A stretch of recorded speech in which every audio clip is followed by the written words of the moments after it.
हाय। आज हम बात करेंगे कम्युनिकेशन स्किल्स के ऊपर। इसमें एक बहुत इंपॉर्टेंट कॉन्सेप्ट है जो मैं डिस्कस करना चाहता हूं और वो आया है एक ग्रीक फिलोसोफर एरिस्टोटल से। According to Aristotle, there are 3 ways which you can use in the communication to impress anyone and win over any kind of discussions. You can win people also through that pattern of communication. वो है Athos, pathos and logos.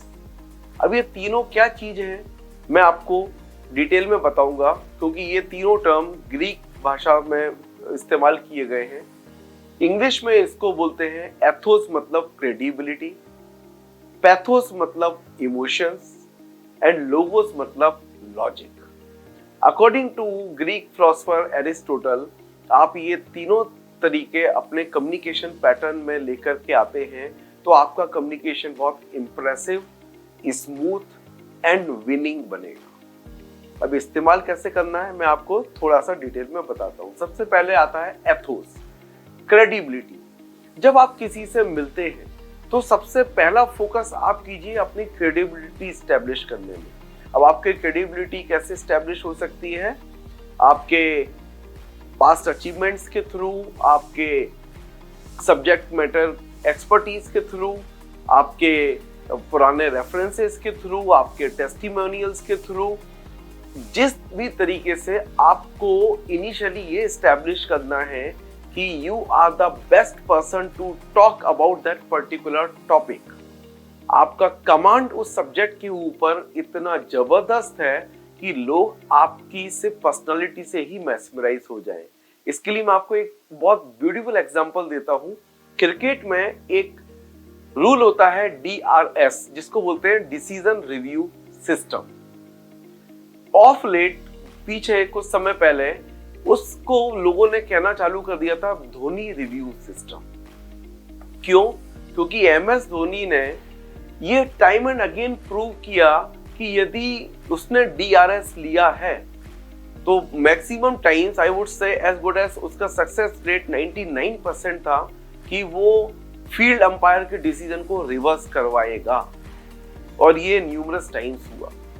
तो ये impression एक बार में नहीं बनता है, over a period of time बनता है, जहां की लोग ये बोलने लगे कि यदि धोनी या तो डिसीजन के ऊपर कोई रिव्यू लेगा नहीं, और यदि उसने रिव्यू ले लिया है तो मतलब वो फील्ड अंपायर को गलत साबित करके रहेगा, और ये हुआ भी।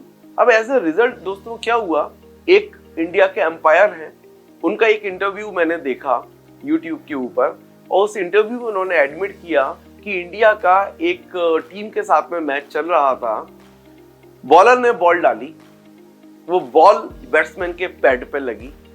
बीइंग अ फील्ड अंपायर मुझे दिख रहा था कि वो नॉट आउट है, लेकिन जिस तरह से धोनी ने अपील की आउट है, बोले मैं डर गया कि यार मैं क्या करूं, मेरे हिसाब से तो नॉट आउट है, लेकिन यदि मैंने नॉट आउट दिया, धोनी की जो अपील का जो इंटेंसिटी है ना, लग रहा है ये DRS ले लेगा।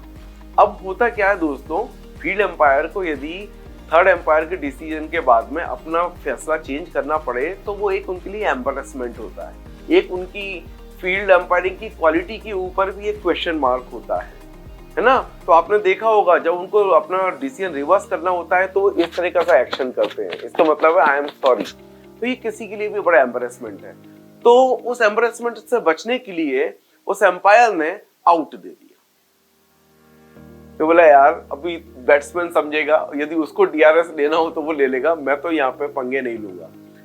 अब यही ऑप्शन बैट्समैन के पास में भी है, वो भी रिव्यू ले सकता है फील्ड अंपायर के आउट के डिसीजन पे, लेकिन वो भी कंफ्यूजन में है कि यार धोनी ने अपील की है और बहुत जोर से अपील की है, फील्ड अंपायर ने भी आउट दे दिया है, मेरे को चांस नहीं लेना चाहिए। ऐसा नहीं है कि मैं DRS ले लूं और वो मेरी टीम के खिलाफ चला जाए, एक हमारा रिव्यू वेस्ट हो जाए।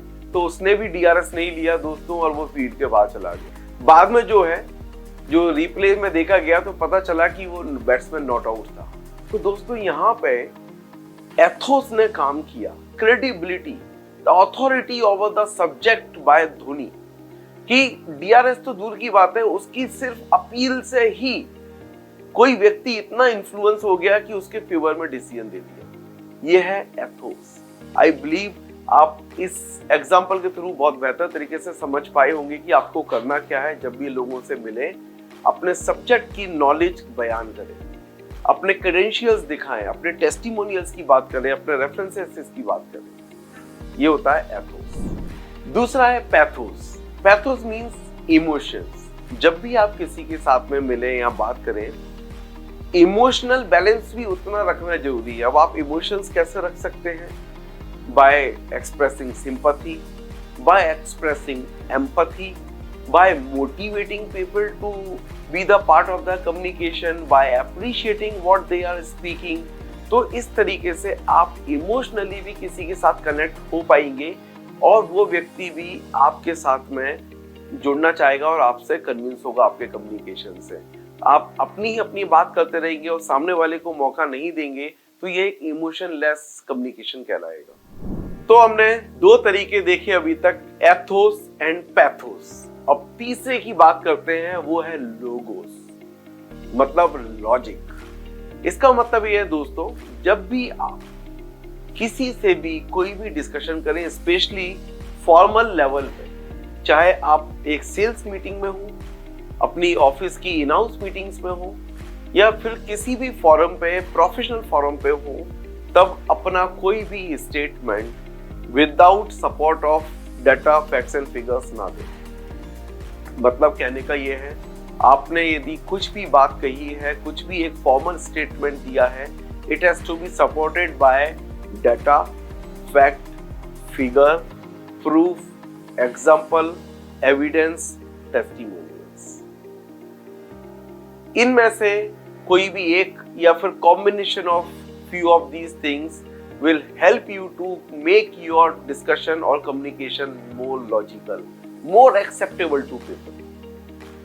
बिना ये सपोर्ट के आप कोई भी स्टेटमेंट यदि देते हैं तो वो शायद ओपिनियन कहलाएगा दोस्तों, और प्रोफेशनल वर्ल्ड में ओपिनियन की कोई जगह नहीं है। आप यदि चाहते हैं कि लोग आपसे ज्यादा कन्विंस हो, आपके कम्युनिकेशन से इंप्रेस हो, तो हमेशा आपका कोई भी कम्युनिकेशन लॉजिकल बनाइए और फिर बोलिए। तो दोस्तों, एरिस्टोटल का दिया गया ये formula, Athos, pathos and logos, can create wonders in your life. It has created wonders for many people including me. मैंने भी ये हमेशा ऑब्जर्व किया है, जब मैंने ये तरीके यूज किए हैं, मैंने लोगों को अपने कम्युनिकेशन से इंप्रेस किया है। तो इसलिए जो मैंने खुद प्रैक्टिस किया है वो मैं आप लोगों को भी करने बोलता हूँ। मिलेंगे एक नए वीडियो में, तब तक अपने कम्युनिकेशन में ये 3 तरीकों को इन्वॉल्व करना चालू कीजिए। धन्यवाद।